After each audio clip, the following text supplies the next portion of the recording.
Hello everyone, welcome to LBSIS Academy. Today we are going to discuss history MCQs based on previous year UPSC questions. So let's start our session. Our first question is: the national motto of India, Satyameva Jayate, inscribed below Emblem of India, is taken from. Options are Katha Upanishad, Chandogya Upanishad, Aitareya Upanishad, Mundaka Upanishad.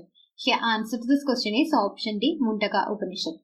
Satyameva Jayate is a part of mantra from Hindu scripture Mundaka Upanishad. Following the independence of India, it was adopted as the national motto of India on 26 January 1950. It is inscribed in the Devanagari script at the base of lion capital of Ashoka and forms an integral part of Indian national emblem. The emblem and the words Satyameva Jayate are inscribed on one side of all Indian currency and national documents. So here answer to this question is option D. Which of the following kingdoms were associated with the life of Buddha? Options are Avanti, Gandhara, Kosala, Magadha. Select the correct answer using the codes given below. Here, answer to this question is option C, 3 and 4 only. That is Kosala and Magadha. Buddha born in Lumbini in Kosala kingdom. Buddha attained enlightenment at Gaya in Magadha kingdom. So, answer is options 3 and 4. That is Kosala and Magadha. Avanti lay outside the area visited by Buddha and was converted to his teaching by his disciple.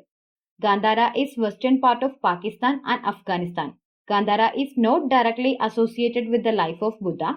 It was expansion of Maurya Empire that Gandhara received much Buddhist influence, notably during reign of Ashoka. So here answer to this question is option C. Banjaras during the medieval period of Indian history were generally, options are agriculturalists, warriors, weavers and traders. Here answer to this question is option D, traders. Historically, they were merchant tribes who traded all over northwestern and southern parts of India. With roots in Rajasthan, now they reside mostly in Andhra Pradesh and Telangana. The word Banjara is derived from Vanaj, meaning to trade, and Jara, meaning to travel. Banjara, sometimes called gypsies, is a nomadic tribe of India and were the vital supply chain for villages. They were commercial nomads. Hundreds of years ago, they distributed salt and other essential items to interior villages. The Banjaras were among many tribes that resisted the British attempt to seize their lands for plantations and enroll them as labor. Their constant revolt frustrated the British, and in 1871, the Banjaras and several other tribes were brought under the Criminal Tribes Act. The community was denotified in 1950s but were listed under the Habitual Offenders Act 1952. With roots in Rajasthan, Banjaras now live in several states and are known by different names like Lambada or Lambadi in Andhra Pradesh, Lambani in Karnataka, Gwar or Gwaria in Rajasthan, etc. They are listed in various states as scheduled caste, scheduled tribe, other backward class and as Vimukta Jadi or denotified tribes. The language of Banjara is known as Gorboli, Gormati Boli or Brinjari, an independent dialect. The dialect falls in the category of Indo-Aryan language. So her answer to this question is option D. In medieval India, the designations Mahattara and Patakila were used for. Options are military officers, village headman, specialist in Vedic rituals, chief of craft guilds. Here answer to this question is option B, village headman. In medieval India, the designation Mahattara and Patakila were used for village headman. The leader of Bardoli Satyagraha in 1928 was, options are Sardar Vallabhbhai Patel, Mahatma Gandhi, Vittalbhai J. Patel and Mahadev Desai. Here answer to this question is option A, Sardar Vallabhbhai Patel. The Bardoli Satyagraha in 1928 was a movement in the independence struggle led by Sardar Vallabhbhai Patel for the farmers of Bardoli against the unjust raising of taxes. The Bardoli taluk in modern-day Gujarat was hit by floods and famines in 1925, which adversely affected crop yield. This affected the farmers financially. Ignoring the plight of farmers, the Bombay Presidency increased the tax rates by 22%.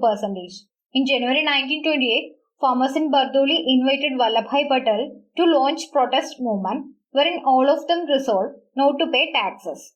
They also assured Gandhiji of their commitment to non-violence. Fearing things could go out of hand, the government set up Maxwell-Broomfield Commission to look into the matter. Patel emerged as a national leader after the success of Bardoli Satyagraha. He showed his remarkable organizing skills in this movement. So her answer to this question is option A, Sardar Vallabhbhai Patel.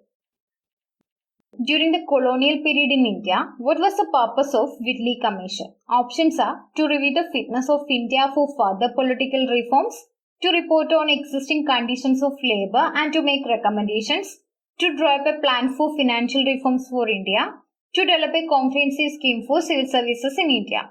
The answer to this question is option B, to report on existing conditions of labor.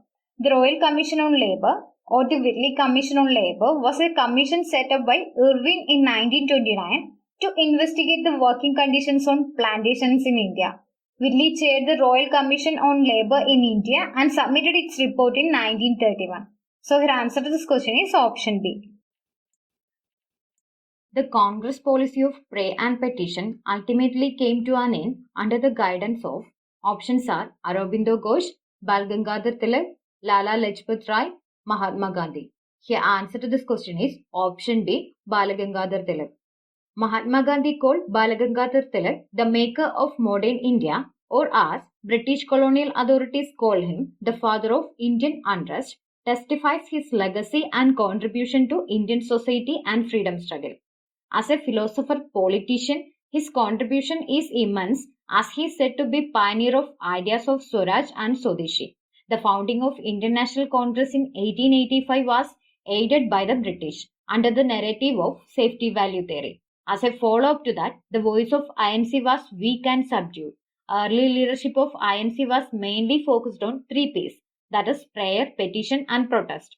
Tilak along with two other Congress leaders, Lala Lajpat Rai and Bipin Chandra Pal, popularly known as Lal, Bal and Pal, started the extremist phase of INC, which focused on mass mobilization of masses. So under the guidance of Tilak, the polity of prayer and petition came to an end. Tilak gave Tri-Shruti or 3-point program for national awakening, that is Swaraj, Swadeshi and national education based on vernacular. So her answer to this question is option B, Bal Gangadhar Tilak. Who among the following was the president of All India States People's Conference in 1939? Options are Jayaprakash Narayan, Sheikh Abdullah, Jawaharlal Nehru and Sardar Vallabhbhai Patel. Here answer to this question is option C, Jawaharlal Nehru. With the arrival of Mahatma Gandhi in Indian politics and subsequent expansion of Congress movement, the philosophy of the Congress was aspired to establish a democratic state of India where a person of any stature and repute without the discriminations of caste, class and religion would be able to hold responsible positions in the government. The locals of these princely states too were influenced by the idea of Congress and formed Prajamandals, which the Congress encouraged. In 1927, various Prajamandals grouped to form All India States People's Conference. The conference looked into INC for support, but Congress was reluctant to provide it until 1939, when Jawaharlal Nehru became its president, serving this position till 1946. So her answer to this question is option C, Jawaharlal Nehru.